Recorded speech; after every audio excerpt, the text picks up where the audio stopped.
Ano ko ba? Baka mapano pa to dun, no? Maupuan lang to ni Archie, di durugto. Di ka ba nag-iisip? Ako pa itong di nag-iisip, ah. Ikaw nga itong di marunong mag-alaga ng sisiw, eh. Ano, ayan nga, may butas. O, di ba? Hey! Ano ba? Nag-aaway na naman ba kayo? Kumuha na ako ng pagkain. Pagbalik ko nila, nagbabangayan na naman kayo. Hindi po. Upo kayo. Alam niyo naman siguro yung rason kung bakit ko kayo pinatawag dito. Opo. Yes, sir. Sigurado ako, isa sa inyong dalawa ang may kagagawa ng kalokohan na nangyari sa auditorium kahapon. Ha? Let me finish. Alam niyo naman, yung goal ng university natin, ang goal natin this year ay mapabilang ang Lamberto Uy Villarama University sa top 10 universities of the Philippines.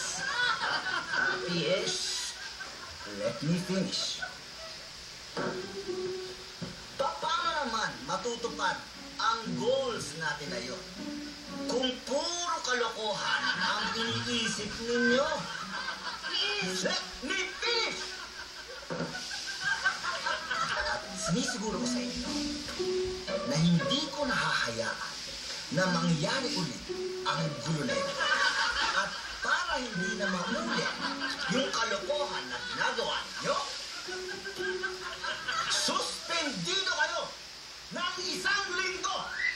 Ano po? You are suspended for 1 week! Ah! Sisiw! Sino may dala nitong sisiw, ha?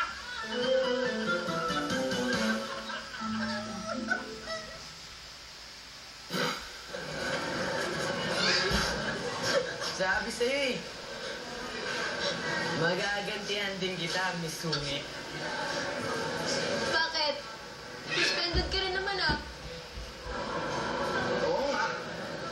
Pero, kakaiba natin. Yung parents mo, madinis at may sayo. Samantalang, yung parents ko, hindi nila mapapansin na nangyari ito. Kawawa naman yung mami mo. Nagtatrabaho para makapag-aral ka. Tapos, sinasayang mo lang, misungit. Buwisit ka! Buwisit! Sumama na. Huwag na siyang matulan.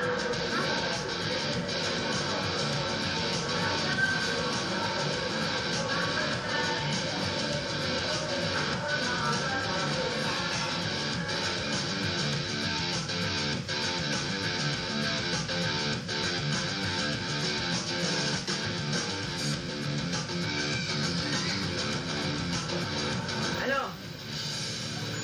Sasabay ba kayo sa akin? Eh, sino bang gusto mo isabay sa aming dalawa? Ano ba sinasabi mo? Malamang kayong dalawa. Hindi. Kapag isa na lang bakante upuan. Bakit? Kakasya pa sa pangating upuan? Yun na lang kung ba ako?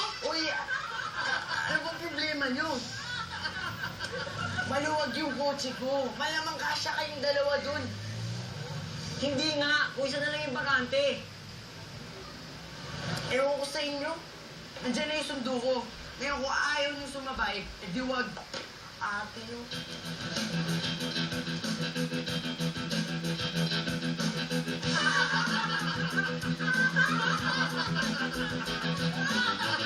Ano?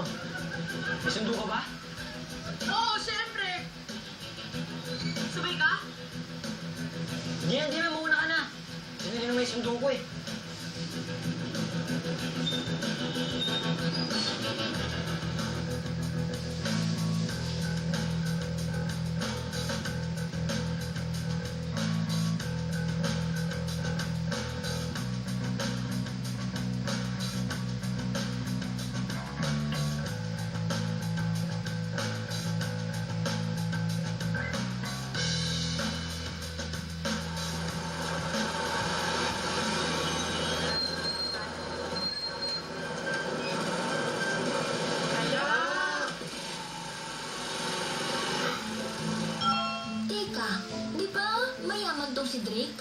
Bakit nagta-tricycle siya? Hindi naman nangyari sa ginto yung tricycle. Ay nako, bakit ko ba siya pinoproblema? Kawawa naman ang kinakapatid ko. Lexi, huwag kang gagante ha. Ako na ang bahala pagbalik ko. Hmm?